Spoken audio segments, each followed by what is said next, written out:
Do you want to be recognized as the best in some area of your career or your life? Well, stay tuned and I'll show you how. My name is Dr. Kesha Moore of Life and Focus Coaching. And today I'd like to talk with you about how you can be the best, how you can do your best, and how you can gain the respect and admiration and recognition from others for the valuable work that you do in your career and in your life. Okay, so first it requires that you stop making comparisons.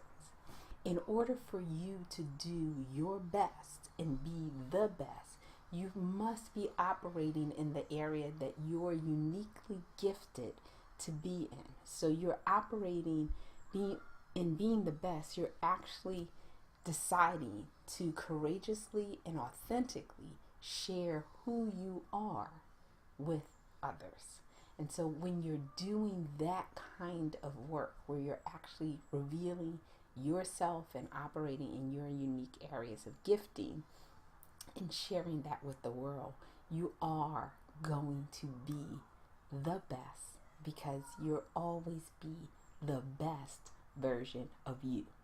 You will be second rate anybody else, but you will be first rate for yourself. And so comparisons are really dangerous because they actually prevent you from being able to do your best and to do your best work. So I'd like to share with you a couple of ways in which comparing ourselves to other people is really dangerous for us and for our productivity and for our own personal success.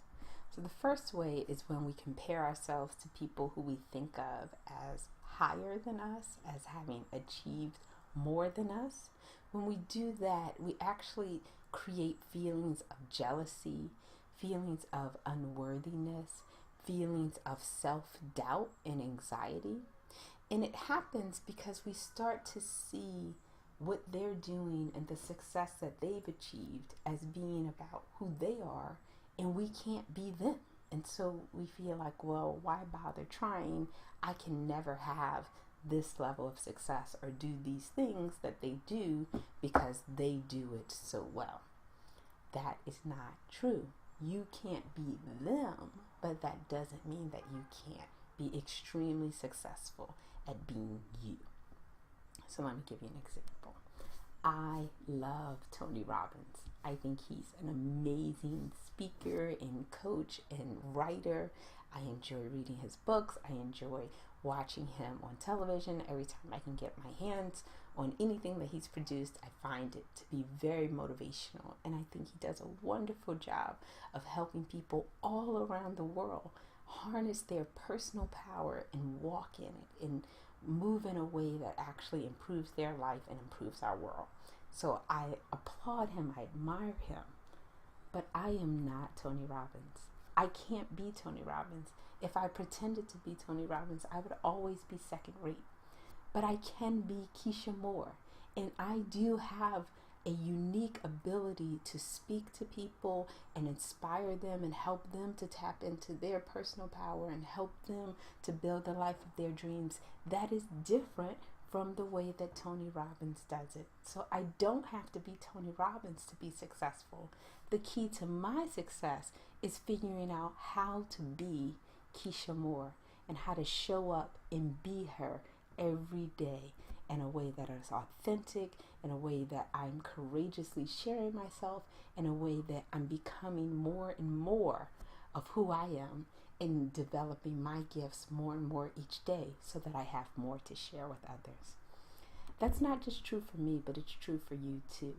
Your secret to success is not trying to be anyone but you. It's trying to identify who you are, what your unique gifts are, and then figuring out how you can develop them and share them with the world more and more clearly, more and more courageously each day. So the second way in which comparing ourselves to other people actually is destructive to us and prevents us from doing our best is when we compare ourselves to people who we think of as lower than us, right? So it could be well, we're veterans and they're just newbies getting into this career, or we're adults and they're children, or we've accomplished some things that they've not yet accomplished. Whatever the comparison, whenever we do that kind of comparing ourselves to somebody who we think of as lower than us, it's destructive because it creates a false sense of superiority, and it creates a disconnection that doesn't allow us to learn from, to connect to, and to share with those people. So there's something, a proverb in the Bible where they talk about getting the plank out of your own eye before you can get the sty out of your brother's eye. And there's a lot of truth to that. When we compare ourselves to someone else, it kind of blinds us to our own challenges, our own limitations, our own areas of growth. And oftentimes there's some knowledge and wisdom and experience in the lives of other people that we've just kind of blocked ourselves to. We can't even receive because we've decided that only these people have something of value to teach us about ourselves or about the world, and these people don't. And that's just not true. Everyone has potential. Everyone has something that we can learn from, and everyone is someone that we can serve and offer something of value to if we come from a position of connecting with them as a peer, as someone that we can have a reciprocal relationship with. So thinking of ourselves as better than or separate from a whole group of people actually walls off a whole section of resources that are no longer available to us, and it blinds us to our own challenges that can be stumbling blocks for us in the future. So for a number of reasons, you want to stay away from comparisons, either comparing other people who you think of as better than you, or comparing yourself to other people who you think of as not as good as you. The idea is never to compare, to hold yourself to your own independent standards of excellence. Those are the standards that relate to you, or you uniquely doing your personal best. So when I was in high school, I used to run cross country, and I loved cross country because it allowed me to compete not with the other runners in the race, but with myself. Every time I ran a meet, I was trying to beat my best score from the last meet. I'm trying to get better than I was yesterday. So it doesn't matter who's running alongside of me. It doesn't matter who's in front of me. It doesn't matter who's behind me, because I'm running my own race. And this race is about making sure that I am better today, that my performance gets better today than it was yesterday. And I encourage you to use that as a metaphor for your own life. Every day, think about, how can I be better at being me today? How can I develop my gifts, my unique abilities, so that they are richer and more robust and more valuable today than they were yesterday? I don't have to look at the people around me on the side of me. There's no race where people are in front or behind me. I am running a race with myself to be my personal best version of me. So I want you to think about where you might be comparing yourself to other people.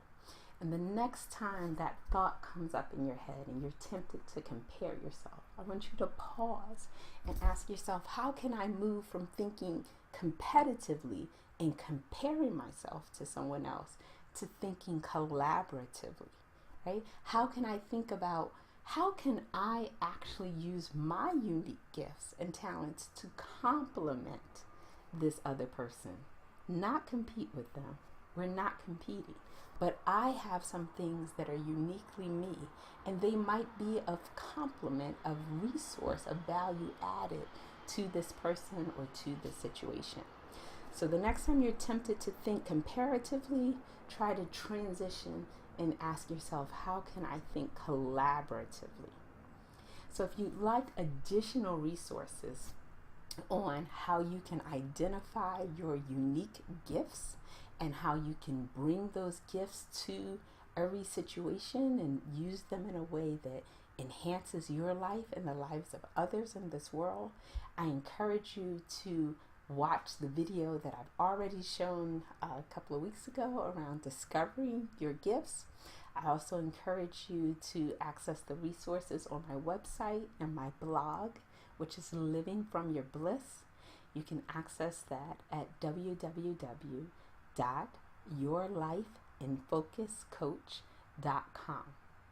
I'd love to connect with you via social media. You can connect with me on Facebook at Life in Focus Coaching.